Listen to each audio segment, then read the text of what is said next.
ప్రతి ఉదయం దేవుని వాగ్దానం అనే కార్యక్రమానికి ప్రేమతో మిమ్మల్ని ఆహ్వానిస్తుంటున్నాను. ఈ ఉదయకాల సమయంలో దేవుడు మన కొరకు ఏర్పాటు చేసినటువంటి వాక్యభాగము మొదటి దినవృత్తాంతాల గ్రంథము 16వ అధ్యాయము 10వ వచనాన్ని ధ్యానించుకుందాం. యెహోవాను వెదకువారు హృదయమునందు సంతోషించుదురుగాక. క్రీస్తునందు ప్రియమైన దేవుని బిడ్డలారా, ఈ ఉదయకాల సమయంలో పరిశుద్ధాత్మ దేవుడు మనకిస్తున్నటువంటి ఈ యొక్క వాగ్దానము, యెహోవాను వెదకువారు హృదయమునందు సంతోషించెదరు. ఈ యొక్క వాగ్దానాన్ని మనకును మన కుటుంబాలకును దేవుడు ఆశీర్వాదకరముగా మార్చునుగాక. ఈ యొక్క చదవబడినటువంటి వాక్య భాగంలో మనం గమనించినట్లయితే మరి రెండు ప్రాముఖ్యమైనటువంటి మాటలను ఇక్కడ మనం చూస్తూ ఉంటున్నాం. వెదకువారు మరియు సంతోషించెదరు. ఈ రెండు మాటలు చాలా ప్రాముఖ్యమైనటువంటి మాటలుగా ఉంటున్నాయి. యెహోవాను వెదకువారు మరి హృదయమునందు సంతోషించెదరు. ఆయన్ని వెతికినట్లయితే సంపూర్ణమైనటువంటి సంతోషం, ఆయనను వెతికినట్లయితే నిత్య ఆనందము దొరుకుతూ ఉంటుంది. అందుకే కీర్తనకారుడు అంటున్నాడు, ఆయన సన్నిధిలో సంపూర్ణ సంతోషము నాకు కలుగుతుంది అని కీర్తనాకారుడు అంటున్నాడు. ఈ లోకంలో అనేక వాటిని మనం వెతుకుతూ ఉంటాం. ధనాన్ని కొంతమంది వెతుకుతూ ఉంటారు, ఐశ్వర్యాన్ని కొంతమంది వెతుకుతూ ఉంటారు. ఈ లోకంలో అనేక వాటిని వెతుకుతూ ఉంటారు, కానీ వాటిలో మరి సంతోషము కలగదు.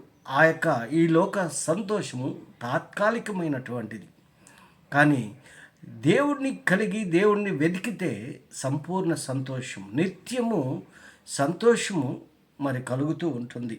అందుకే ఎవరైతే ఆయన వెతుకుతారో, ఎవరైతే ఆయన్ను కనుగొంటారో అటు వారందరూ కూడా సంతోషభరితులుగా ఉంటారు. క్రీస్తునందు ప్రియమైన దేవుని బిడ్డలారా, ఈ ఉదయకాల సమయంలో మనం దేనిని వెతుకుతూ ఉంటున్నాం?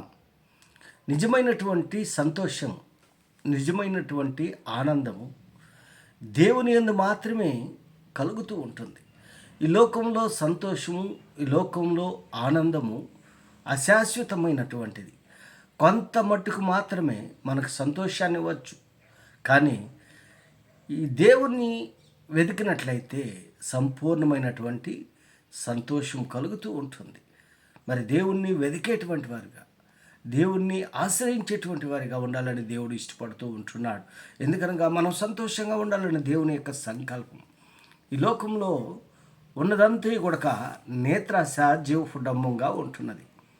కానీ అశాశ్వతమైనటువంటిది ఈ లోక సంతోషం. శాశ్వతమైనటువంటిది మరి పరలోక సంబంధమైనటువంటి సంతోషం. ఆయన సన్నిధిలో ఆయన్ను వెతికినట్లయితే మరి ఎలాంటి